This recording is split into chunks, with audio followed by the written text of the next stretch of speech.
Hey, and welcome to video number 4. We're going to be talking about mini site and e-cover graphics rebranding, and in this case we're going to be outsourcing it. So I'm going to be talking about how to find a good designer and how to really set yourself up for success so that when the designer sends you the graphics, you're going to be happy with them. Because time and time again, people hire people, they get upset because the graphics aren't what they want them to be, but you really have to understand how to communicate with the designer and how to find them or how to spot a good designer.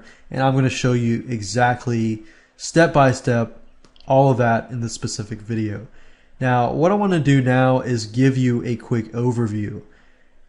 After I give you a quick overview, I'm actually going to go over to the sites and show you what you need to do.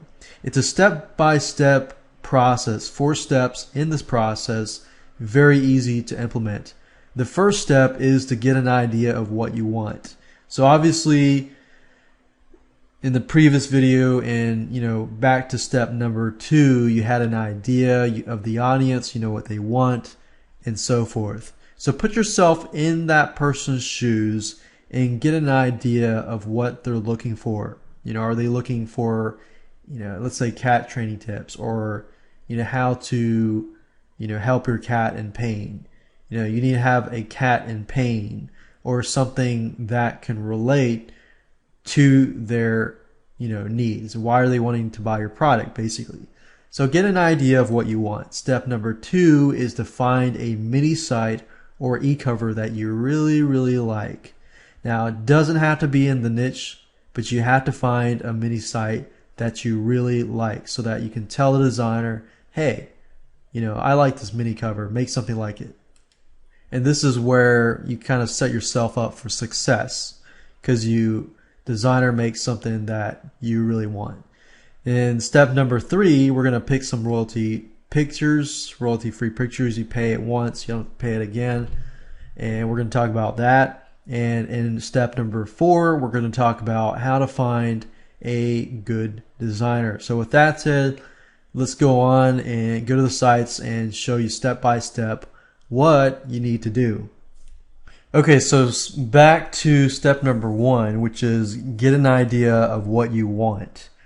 And what I mean by that is, okay, what kind of pictures are you going to get, who your target audience is, and so forth. And if it helps to go to Google and helps you to go to sites that relate to those sites, then do some research, but no more than 5 minutes for this specific step.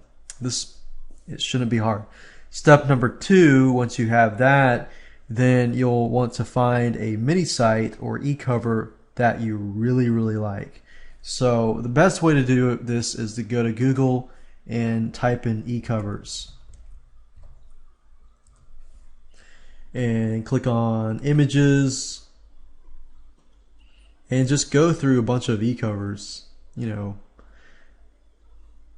that look like reports and ebooks and so forth. And the whole idea here is just to pick and choose and find e-covers that you really like, so that you can show the designer, hey, I really like this design because, it's really cool how they use titles. I really like the layout. Find a layout, find a design that you really, really like. And that's the whole point of this specific step. Once you find an e-cover or mini site that you really like, step number 3 comes in, which is where you'll need to find some royalty-free images, and there are several sites that I would recommend that you use. There are 3 different sites that I would recommend using, and they are bigstockphoto.com, photalia.com, dreamstime.com, and another one that many people use is istockphoto.com. Now, you will want to pay close attention to their license, basically what you can and cannot do. However, if you're dealing with, creating an e-cover for a ebook or report for personal rights, then most royalty-free stock photo sites will allow you to do that. And if you have any questions, just contact their site. So, of course, now pick royalty-free pictures. So I could put cats. And it really depends on what you're getting at. If you're trying to, do cartoons, you can do cartoons if that makes it, cool towards your audience. It really depends on what your audience wants.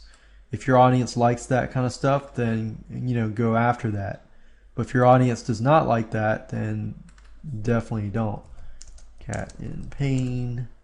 And as you can see here, we've got some pictures. So depending on the product, if I got a product about cat in pain, I can do this or this. It's better if you go after pictures that have a white background, if all possible. It's just easier for the designer, quicker, for them to produce the e-cover. There are places, that will, if you go on Fiverr.com, you can actually get somebody to take a photo like this and, remove the background of the cat for $5. So you could even do that just for simplicity. Basically, the easier you make it for the designer, the better it looks on the output. On the ending product that they design for you is going to look better, and it's also going to be cheaper and faster. So definitely want to look for a white background if possible. You could find pictures that express, feelings, happy cat, and so forth and so forth. So you get the point. Just basically go and find some pictures, 1 or 2 pictures that relate. After you do that, step number 4 is to find a good designer. There are 3 different sites that I personally use. They are Fiverr.com, Otis.com, and WarriorForum.com. So first things first, I'm going to start at Fiverr.com. So if you go to Fiverr.com here and you go to the search bar and you click on e-cover, you'll find people that will do your e-covers for $5. Now, depending if you want to change the mini site, you want to take out the mini site and just put an e-cover, you can do that as well. The first thing when you do, go to Fiverr and type e-cover in, you want to click on rating, because you want to make sure that you find the best rated people out there. What I normally do is I open the top 10, because what I'm looking for is I'm trying to find the best designer. And I'll go through, and it looks like these are, primarily ebooks, Kindle books. So I'm actually looking for e-covers.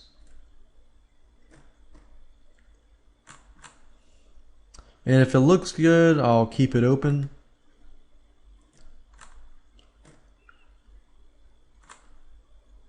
Oh, they have 1,000. Okay. Let's see.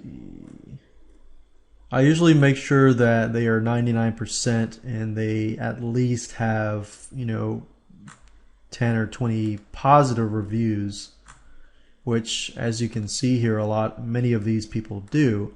So let's say you've opened the top 5 or top 6 or so. What I'll do is I'll simply click on contact and contact all of them. And I will say, hey, do you have any more samples of your e-covers? And, I'll ask some questions. And I'll see who responds the quickest. Whoever responds the quickest tells me usually, okay, this person's serious about their Fiverr gig. Now, you will realize that some people are overseas, so in different time zones. So, within 24 hours, see who responds the quickest, and who can provide the most value. So number 1, provide the most value. Number 2, who's the quickest, because that tells me how they will communicate. If they take you seriously and they communicate with you quick, then that's a good sign, in terms of somebody like a freelance designer, and this and that. So that's pretty much the 4 steps to success when you contact them. Email them, communicate with them before you purchase. Don't click on the purchase there yet, but communicate to them with your idea. Give them an example of the mini sites that you like and tell them, I like this. All you have to do is swap out the pictures. And so I also use Odesk, and I also use the Warrior Forum. If you go on the Warrior Forum and you go to Warriors for Hire, which is here, what I'll do is I'll sift through the designers. So you could even search for designer, and I'll basically go through and look at the designs and use the 4-step process again. Contact different designers, see who responds to you the quickest, ask them 1 or 2 questions in a row.